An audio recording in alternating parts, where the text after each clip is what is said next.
me today is Jeff Connor. Jeff, thank you for joining us on our video series, How to More Effectively Manage and Grow Key Accounts During This Challenging Era of COVID.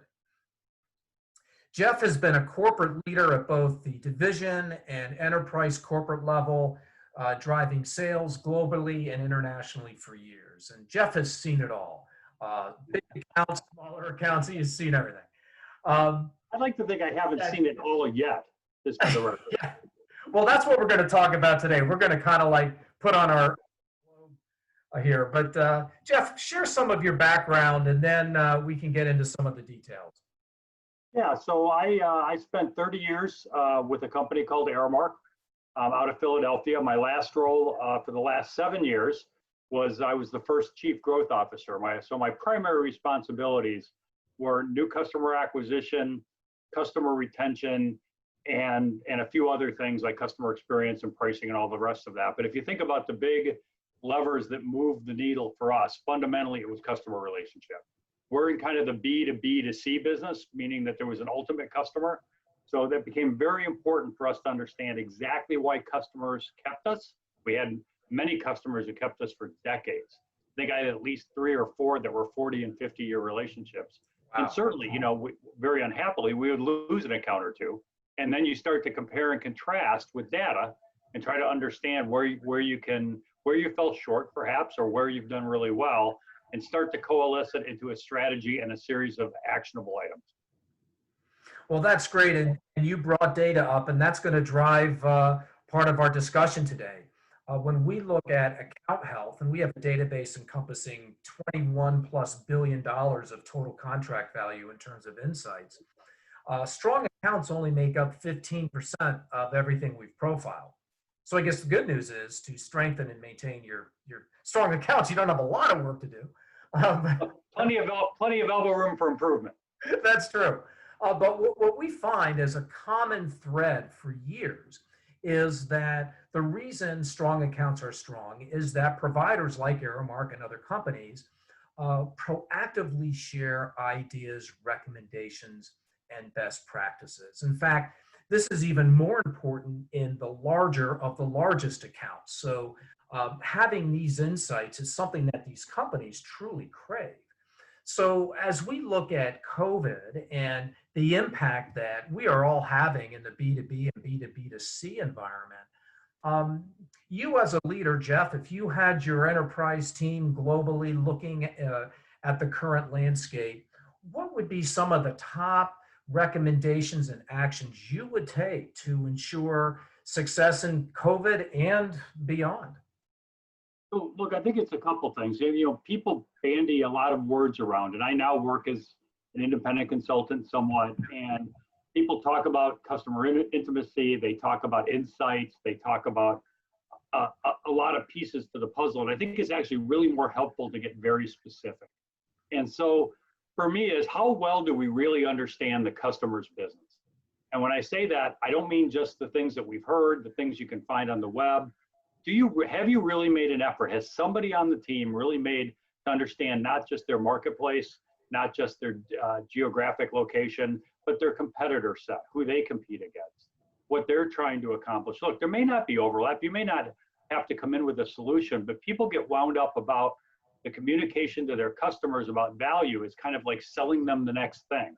I'm not against finding another solution and being able to find that for folks, but I don't think that's where a strong relationship gets built. If people overuse the word partner all the time, I'm a partner because I have a contract, is not a true statement.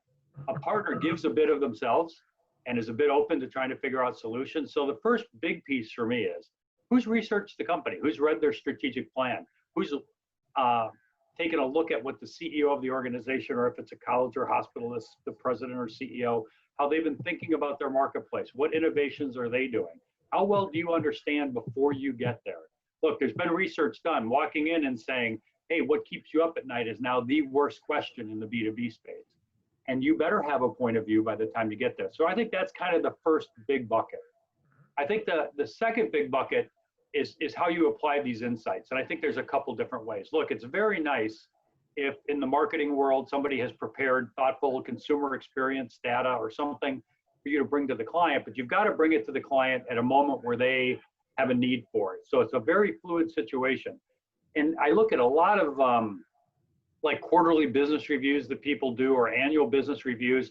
And what do I see the most every single time? Sometimes at 100% is current and past performance. I am by no means telling you that current and past performance is unimportant, but the client kind of takes that for granted relative to that's what we hired you for. And if you've got a problem with current and past performance, that's got to be front and center. But it really, in the ideal world, shouldn't take up more than 40 or 50% of what you're talking to the client about. Insights about the marketplace, insights about what competitors are doing, research, new products, and it doesn't have to be scripted that this is an answer for you. They're looking for a thought partner. What they wanted was access to your whole company. What you are as the executive, you're the point of that access. And so coming with knowledge of them and bringing knowledge of you and how your company, that's the moment it starts to happen. But it's got to be proactive. It's got to be built into a process, and we can talk about that in a couple minutes. But those two big buckets, and it doesn't have to rely on you. One of the things I found throughout my career was clients love meeting other people from the company, even in, certainly related functions like a head of strategy or a head of marketing. Sorry. That's a satisfied client calling, by the way. Right. We just hang up on them. But even sometimes I would bring some of my accounting partners or finance partners in to help them understand how we think about things, whether there were investments required, and sometimes for them just to see the broader team that cares about them and is focused on them. And look, the other piece to me is, and people tend to boil this down to use cases, case studies, whatever terminology you like, but people love to hear about somebody else's challenge and how they solved it, ideally with you, right? But even in a case where they solved it without you, understanding that kind of the process people use because they can apply it to their own world. And I think that's where you start talking like a partner as opposed to a vendor who just waits for the opportunity to say, oh, we have the answer, it's X and it has these features and benefits and it fits you perfectly. That's not partner-like in my book. Jeff, these are great insights. And what I would like to do is carry into next month's video newsletter some more of these views on strong accounts, because you raise a lot of points that our data also supports. Fascinating insights. Jeff, thank you for joining us today. And I'm glad it's not raining in Chicago because it is here, but luckily I'm inside at our global headquarters. Great to talk to you as always, and best of luck, and thrilled to have a chance to participate. Thank you. Thank you, Jeff. We'll talk again soon.